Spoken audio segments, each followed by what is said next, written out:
Now let me tell you something. Earlier I used to believe that earning dollars is only for two kinds of people. No. 1. Those who actually move abroad. Or no. 2. Those who get really lucky with big tech companies like Apple or Amazon. But guess what? After making $1 million online, I can confidently say that this is absolutely not true. It just takes one single $15 order to prove it. Yeah.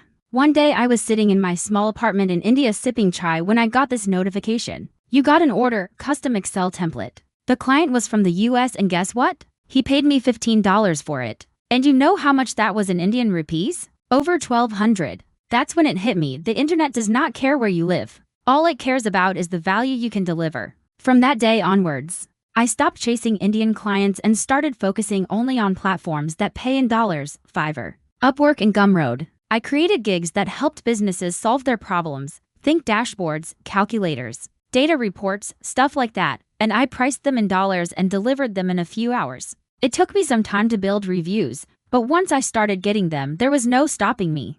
But let me tell you the biggest strategy, I reinvested all my earnings back into the business. I bought tools, courses, and even upgraded my internet connection. And you know what else I did? I hired someone part-time to handle formatting so I could take on more clients. I also created a small library of templates and started selling them on Gumroad to earn passively. Today, I make more in a week from my USD clients than I used to make in a whole month locally. So let me tell you this, earning in USD from India is not about luck, it's about access. And let me tell you another thing, you already have the skills. You just need to learn how to package them for the global market, trust me. Once you make your first $100 from a client, sitting halfway across the world, you will never look back. Thank you so much for watching.